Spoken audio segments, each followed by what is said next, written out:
Welcome back to Moto 41 here in Southern California. If you haven't joined us before, then welcome.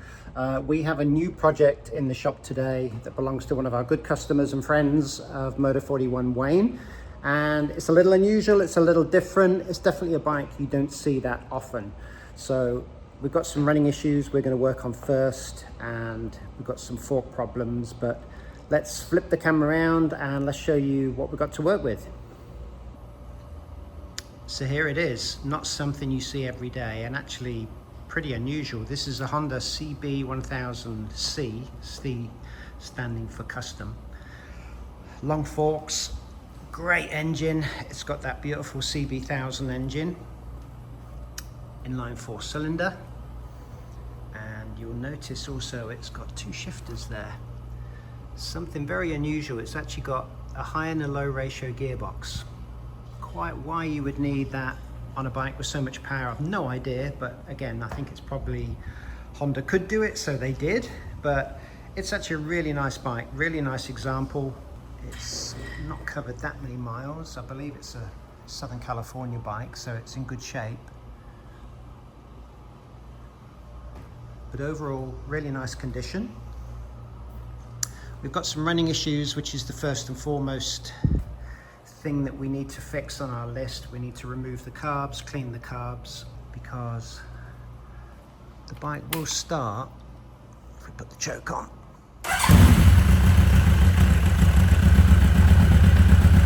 And it will run on the choke.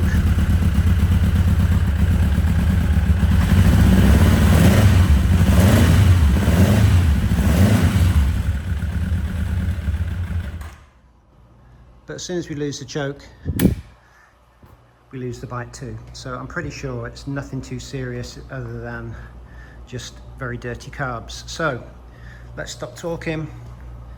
Let's get those carbs off, start there, and start work. So to give us access to the carbs, first we'll remove the seat, then we'll remove the fuel line from the gas tank, and we can lift off the tank. It's always a little difficult to reach under there near the petcock. The fuel lines are a little bit hard, so we'll replace those at the same time. Once the tank's off, we've got a better view of the carbs.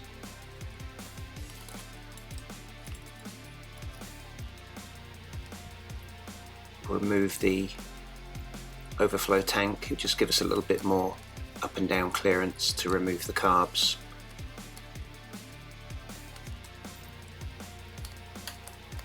Once that's out the way, I'm just going to loosen off the fuel valve, which just sits on the top of the carb rack, and take the two screws out so that I can actually move it. It'll give us some more clearance. I'm cheating here, I'm clipping the line. We're going to replace that hard brittle line anyway. But now we've got that off, we can loosen off the clamps, start work on wiggling the carbs out, and then we can see what's going on.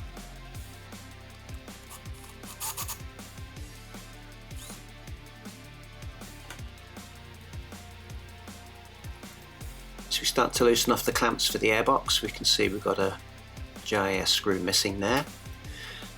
Next up, one of the worst jobs I always think is to try and untangle the cables. There's often not a lot of room or free play in the cables to actually be able to get them loose and off. Choke cable comes off with no problem. Then we'll be able to hopefully slide the rack of carbs out and try and disconnect the push and pull cable from the throttle linkage. Now I've got the carbs off, I'm already excited to see if I can spot anything. I can see that the right two choke flaps are not operating correctly, and I also suspect that the little brass jets that are powered by the accelerator pump are blocked too. So let's get the carb bowls off, let's have a look inside.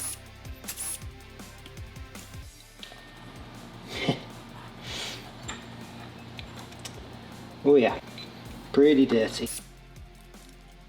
I'm guessing we must have some rust or something in the tank. We need to look at the tank. So it's pretty obvious the tank's going to need some work. We can see it's got a yellow film in there, so that's the source of all the rust and debris that's in the float bowls. Now we'll just go ahead, we'll just check the position of the mixture screw on all of the carbs so that we can at least got a good starting point when we put those back. As I look at all of the floats, I can see that the needle valves are actually not working correctly. We've got very different spring tensions on each of the floats. The one on the right there, the furthest away, isn't even working at all, so we're definitely going to need to replace those needle jets.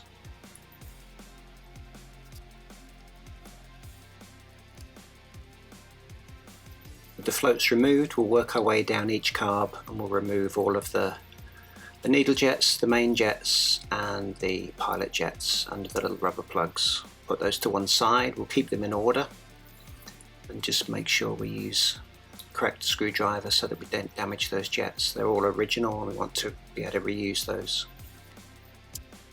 My curiosity is getting the better of me now as I can't wait to look down the jets and have a look. And if you hold them up to the light, you can actually see some are clear, some are not very clear,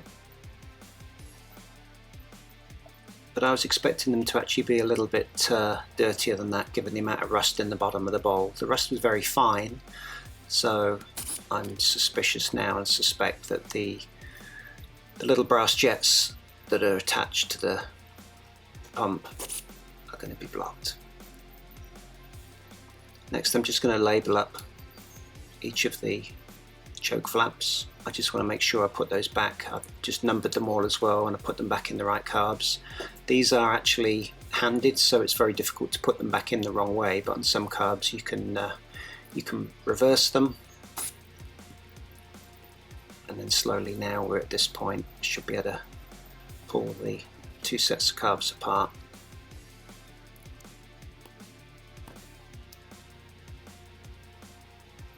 I'm just taking my time here before I pull them apart. I just want to visually try and remember where everything goes. I just want to kind of study and make sure that I can see if the accelerator pump is working off the throttle linkage. It just helps me remember where everything goes when we put it back.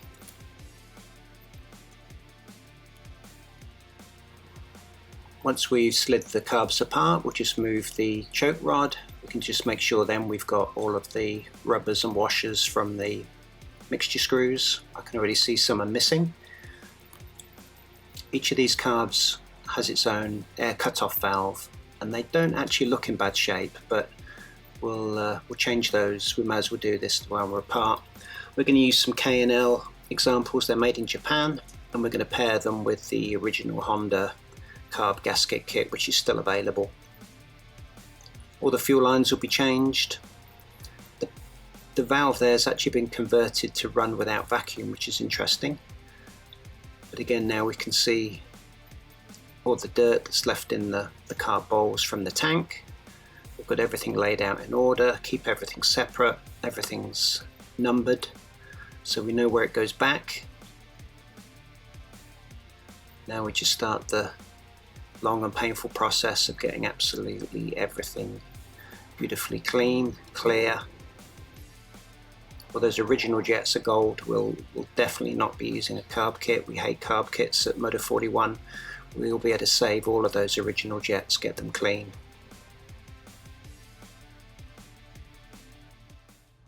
So one of the problems I've found with the carbs at the moment is, apart from all of the rust that we've got from the tank in the bowls, is the accelerator pump here. So I can see, I put some fuel in there, I can see that the pump, when I press it, is actually sucking in fuel.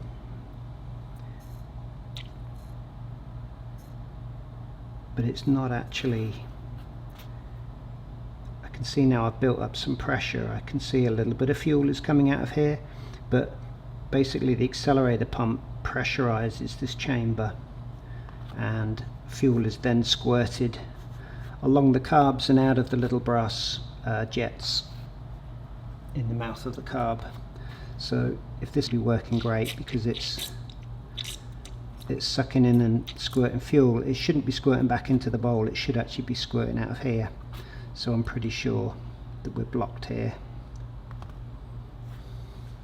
So this is the jet that's connected to the accelerator pump. We've actually already put some air through this one. This is carb furthest on the right. So when I now squirt in some carb cleaner, you can actually see that that jet is now sending a nice jet of fuel into the body of the carb. So we know that one's good, and now we're just going to make sure the other 3 carbs are doing the same, but I suspect they're not. It's one of the smallest apertures on the carb, and all of that rust, it was very easy for it to flow along and into there. As part of the rebuild process, we're obviously changing all of the O-rings. You can see how hard and brittle that one was as it kind of just broke apart. They weren't leaking, luckily, but normally it doesn't take long, and once they start leaking, it's a carbs off and split them all again. So we're going to do this job once, we'll do it right, and it should last for many years. So all of the joint pipes for the accelerator pump, the fuel lines, they'll all have new O-rings that came in the kit.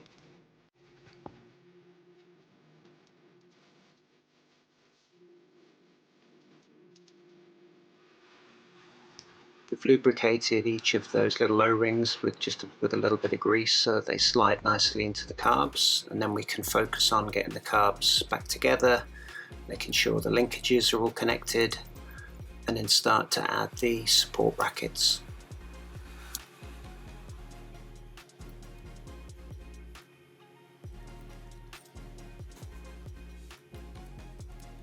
Once we've installed the rods for the choke flaps, we're going to carefully attach all of the screws for the support brackets on the upper and lower bracket.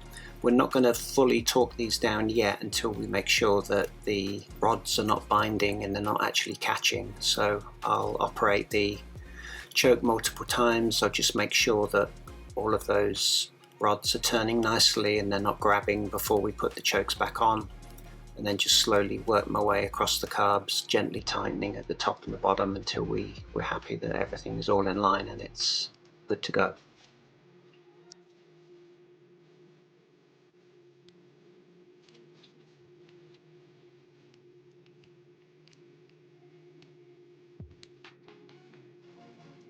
Now the brackets are all torqued and tightened down, we'll just turn our attention to making sure we get all the choke flaps back. We're going to initially, I know a few of you are probably screaming that we need some Loctite here. We will be doing that after we've actually put them in. We're going to go backwards. What we're going to do is put them in, make sure everything is solid, make sure everything operates cleanly, it doesn't catch. Once we've done that, we'll adjust the position like I'm doing now, just to make sure that, because there's a little bit of side-to-side movement. You can move the choke flaps up, down, left, right. There's a little bit of movement in the free play and the screw holes. Once we're happy they're good, we'll take one screw out at a time, we'll Loctite it and then put them back before we give it a final check.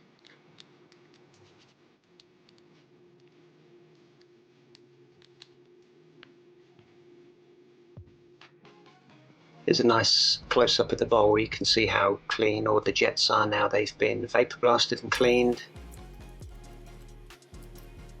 The carbs have actually come up like new, look really good.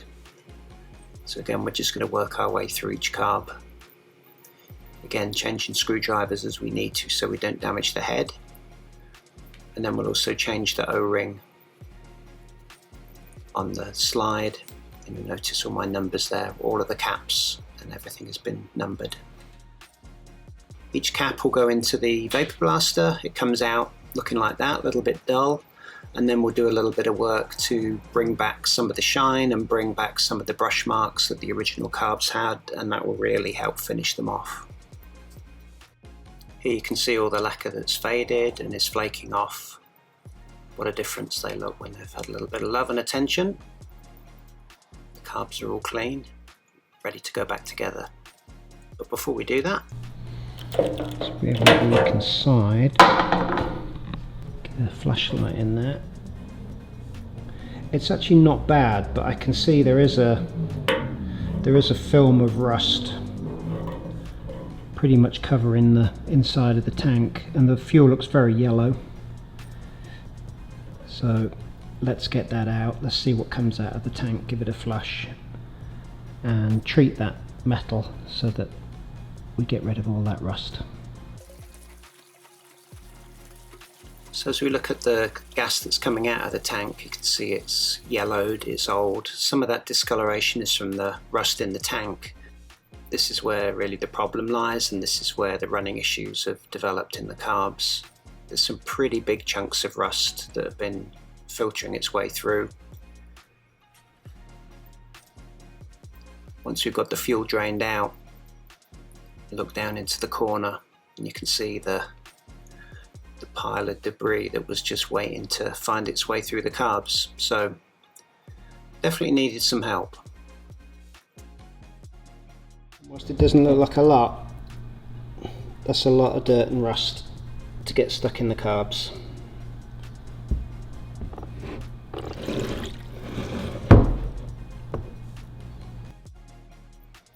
So if you have a tank that's not bad, evaporust is really good at breaking away surface film rust like we've got here. I don't know if you can see inside now, but look at that, that's so much better. So now we see nice clean metal and not brown, dirty, rusty fuel tank. So let's get that flushed out, get it cleaned, flush it out with some fresh gas. Make sure we get it nice and dry, and then load in some fresh fuel, and that should be ready to go.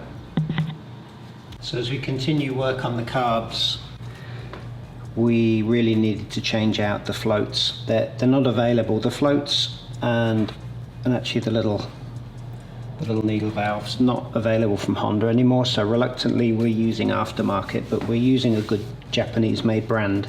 This is the reason we're going to change the floats. They're not adjustable. These particular floats don't have a little brass tab you can bend, and what happens over time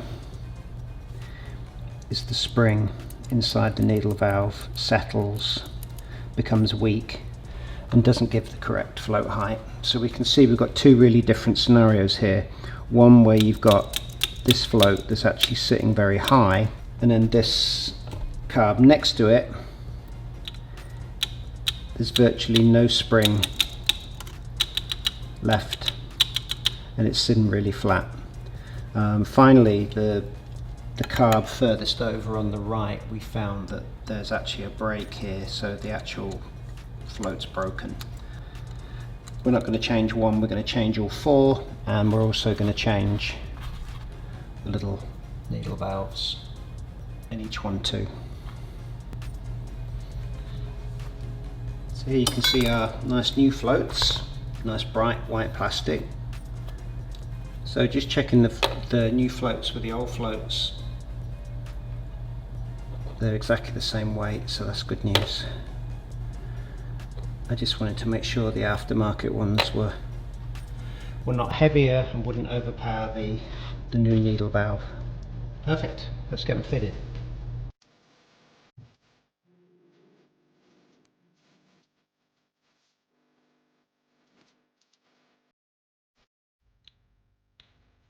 So once we've checked the floats are all within factory spec, and they are, which is good, we put some fuel through the carbs, and I can see that the one on the furthest on the right hand side is leaking. I think it's just because the bowl may be slightly stuck. All the bowls have been dry, empty, and sure enough a little tap fixes that, and it's actually no problem. So next we'll just put in the new gaskets and we'll put the slides back in position. Then we can put all of the carb tops back on their relevant carbs, and then we'll slide our finger in and just make sure that each of those slides is moving freely before we fully tighten each of the caps.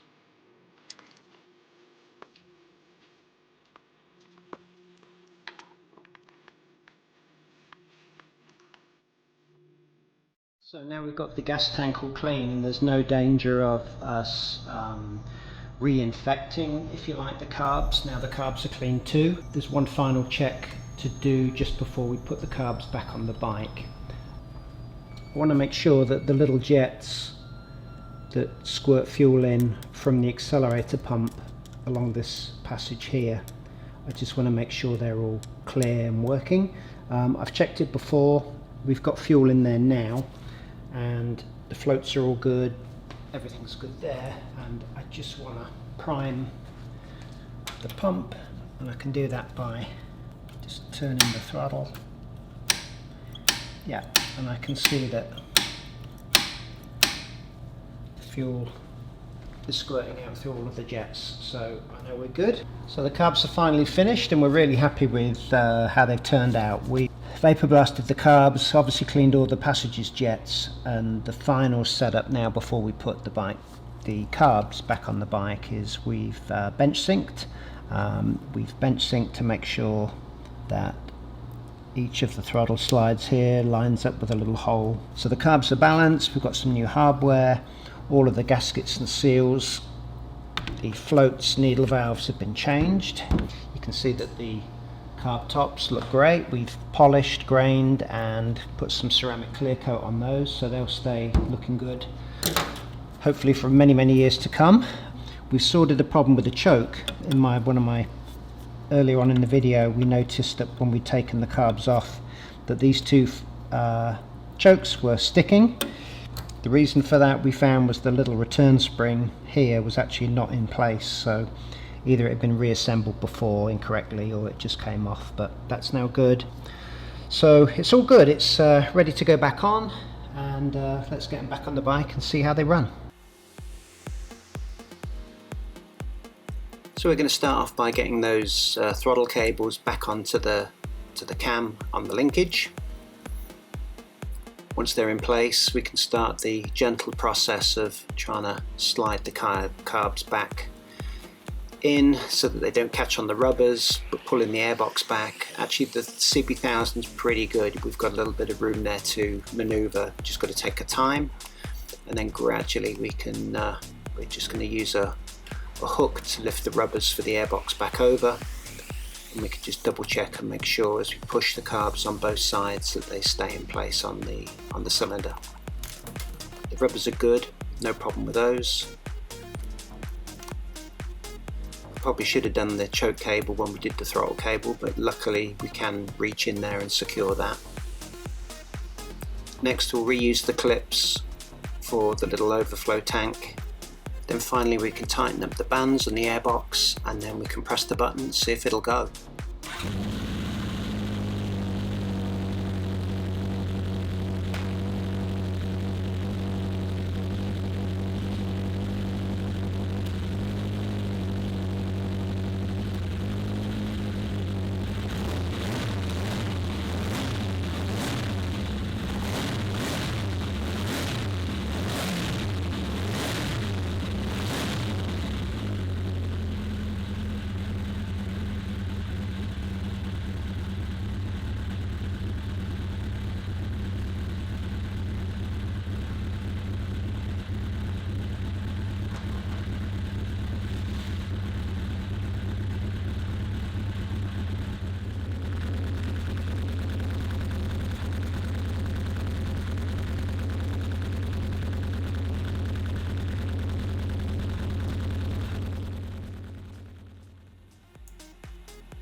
Okay, last little check on the carbs. The carbs are done, they're back on, they look good. The bike seems to be running really well. I just want to check my bench sync. I'm going to use this DigiSync gauge, which I've found is a lot more accurate than traditional gauges. Sometimes actually a little bit too accurate. I think you can spend hours and hours chasing every single individual digital reading that you get, so I found within 4 or 5 is typically perfect.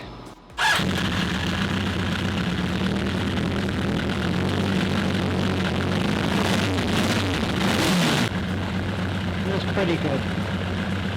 I'm not going to make any adjustments to that. It's close enough, and the bike sounds great.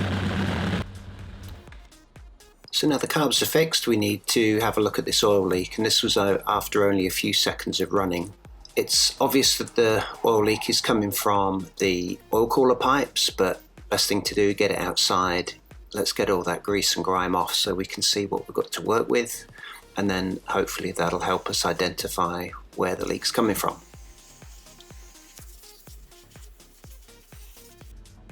So now the bike's clean and dry, we'll just bring it back up to temperature, then we'll be able to look underneath, and I'm pretty sure we're going to be able to get a clearer view on where the oil leak's actually coming from.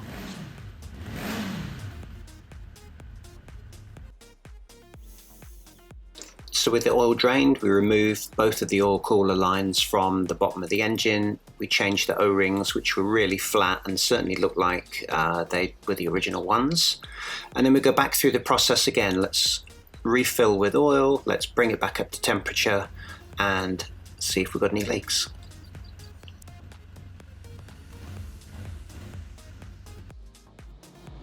Well, we had hoped that the O-ring change would fix the leak, but it seems now everything's clean, and we've run the bike a little bit and tested it today.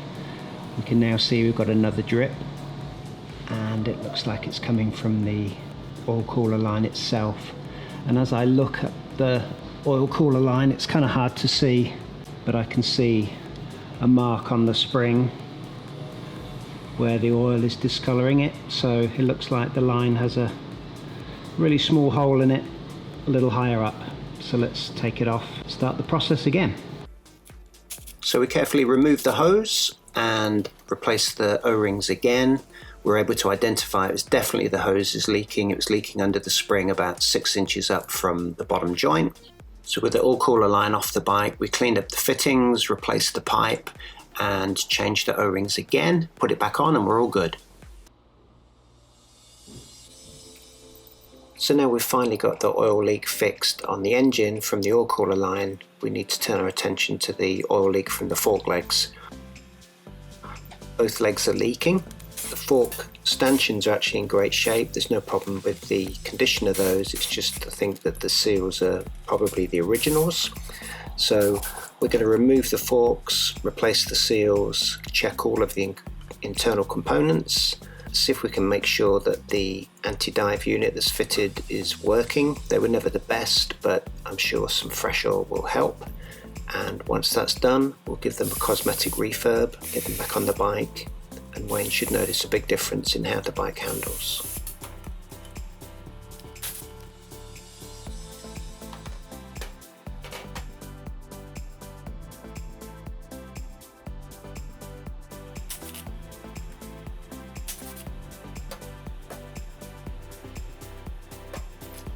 So I'm not surprised to see the fork oil looks like muddy brown water. I think that's probably the original oil. Doesn't look like it's ever been changed. So with the oil change, we'll also get the circlips off, slide the fork leg so that we can remove the seal.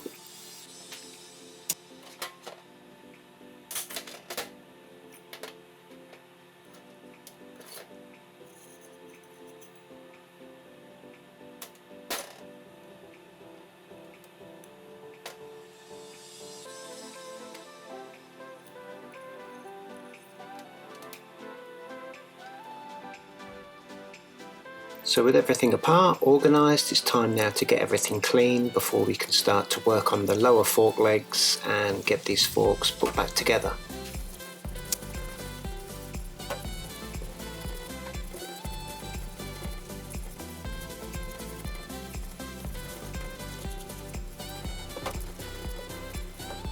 So after a few minutes in the solvent tank, degreasing all of the components, the last thing to do is just run a tap through the bottom of the fork rod so that when we put the retaining bolt back in with a new copper washer, we've got nice clean threads. We'll put a little bit of sealant on that just to stop oil leaking back through the bottom of the fork. So with the first fork leg out of the vapor blaster, I think you can see the difference. There's the clean original. They're not actually in bad shape at all, they look pretty good, but once we've got them clean, we've used the vapor blaster to give another degreasing and just to soften up the surface, remove the lacquer, then we'll be able to polish it and put the grained finish back on the fork legs so that we can replicate the original look. Here it is, everything's ready to go back together. The lower fork legs are done. You'll see we've been able to keep the original casting marks. We were very careful not to over polish and to lose that. They're always visible on the originals, and we're even able to save the original shower decals, so really happy with that. They've turned out great, and they should look just like factory originals when they're back on the bike. So with the forks reassembled and fresh oil, it's time to put them back onto the bike. We'll slide them up into the triple clamps. We'll loosely secure the clamp bolts. Make sure that the alignment is good on the top before we torque them up. And one little thing I always do is I always put the axle in and check the alignment, make sure it screws in nicely so that we can tell that there's no misalignment with the lower fork legs. Fender gets a quick clean. That central part of the fender I don't think has been cleaned for 30 years, so that looks nice. And once that's bolted on, we can go ahead, work on the brakes, the speedo cable, and just put the fork brace back on, which again has had the same treatment as the fork legs, so it looks really good.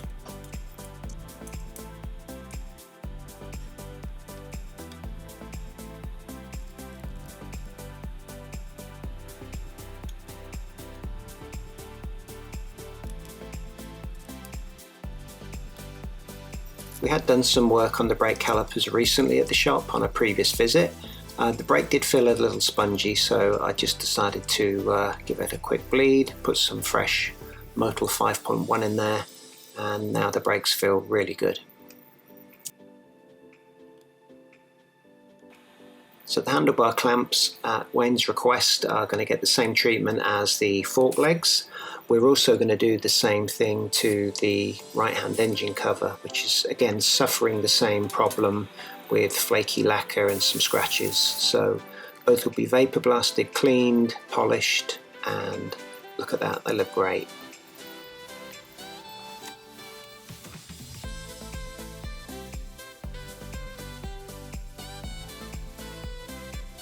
So one final piece of the puzzle to fit to the bike, we fitted a new clamp which really replaces a non-Honda clamp that was on the bike before. This also helps solve some popping and backfiring we had on the left cylinder. So that's it, last piece on, we're done and she's ready to go home. And there's the CB1000 in all her glory, and I must admit it's really grown on me as the bike's been in the shop over the last week, 10 days or so. I think she looks great. Thank you for watching the video. Hopefully we'll see you next time. Don't forget to please subscribe to the Moto 41 YouTube channel. Give us a thumbs up, give us a like, and come back and see us again soon. Thanks for watching.